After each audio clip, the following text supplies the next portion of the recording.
تپوسو کئی نام می ورطا یاد دا کندا دنیا دا نفرتنو یباد دا کندا نحمده ونصلي ونسلم على رسوله الكريم بعضی گناهونه داسې دي چې د هغې سزا او د هغې بدله آخرت کې خو وي خو الله پاک دنیا کې انسان ته ورکوي ای کې لومبی دی چې معاشره کې فحاشي پیلاول فحاشي قرآن کې راځي ان الذين يحبون ان تشيع الفاحشة في الذين آمنوا لهم عذاب أليم في الدنيا والآخرة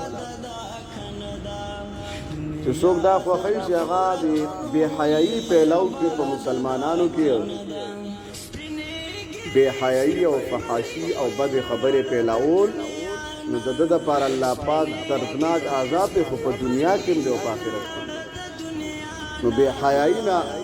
ځان ساتل چې زما او ستا د وجې نه څه بېحیایي پیلو نشي او دې سره حدیث کې مراغلی ابن ماجه کې 2546 نمبر دی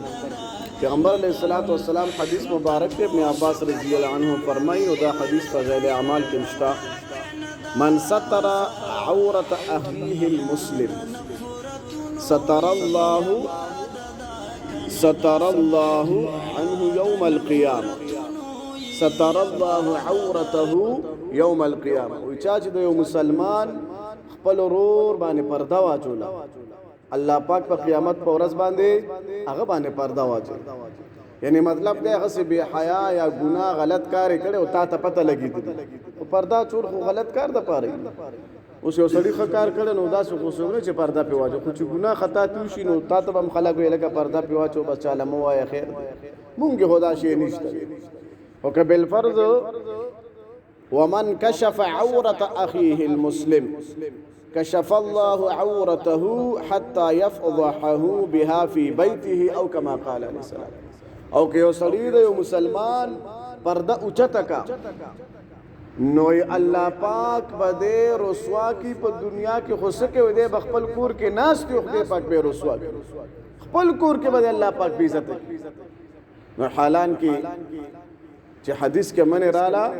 نو الله دې کې چې مونږ کې الله پاک دا صفت پیدا کړي چې موږ د یو بل د پردې د عزت خیال وساتو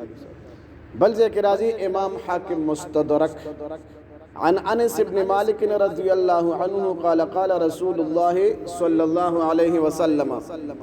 بابان معجلان دو قسمه دروازې داسې دي دو ګناهونه داسې دي چې داغه سزا دنیا کې الله پاک سره ګندې زر ور کوي عقوبتهما فی الدنيا داغه سزا الله پاک دنیا کې ور کوي البغي رمبه ظلم کول زیاته کول نا حق باندې چا سره ظلم او زیاته کول چې ته ظالم شې بس چې خلق مو ته ظالم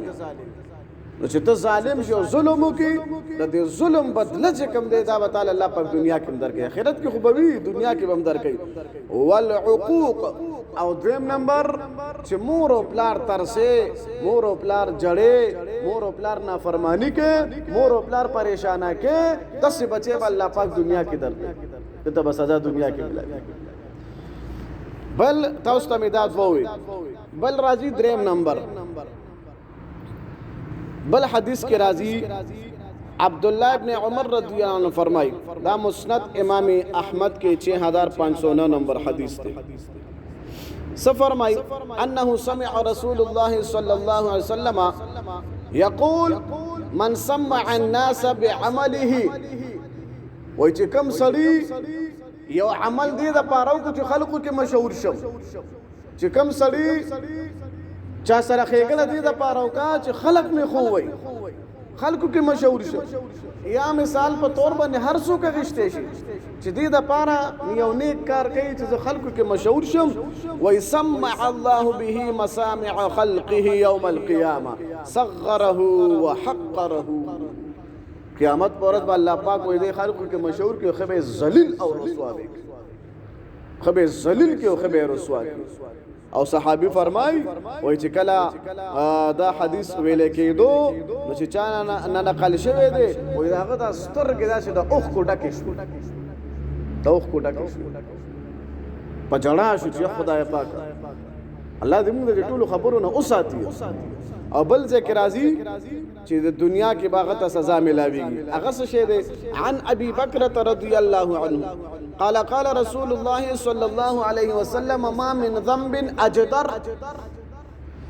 داسې ګناه نشته چې هغه ډیره لایق ده دی چې الله پاک دنیا کې داغه انسان ته سزا ورکړي او ای سره د دینه مع ما يدخر له في الاخره او ای سره د دینه چې اخرت کې هم د سزا ملاويږي و هغه څه شه دی و هغه کې یو خدای چې ظلم کول او دویم دا دی وقطيعه الرحم رشتہ داری ختمول چې چا رشتہ دارانو سره تعلق ختم کو نو د دې ګناه د پر ډیره لایق ده چې الله پاک بدل دنیا کې سور گئی د دې سزا ورکړي په هر حال دا یو څو ګناهونه چې د دې سزا په دنیا کې سرګندېږي الله دې زموږ استاد د ټولو حال باندې رحم وکړي الله دې موږ ټول د هر قسم ګناه نه وساتي دا سينه چې دنیا کې کوم ګناه سزا سرګندېږي دلته نه آخرت کې دې الله پاک په هم باندې پردې واچي الله دې زموږ ټولو د عمل کولو توفیق نصیب کړي هذا هو المرام والله اعلم بحقيقه الكلام.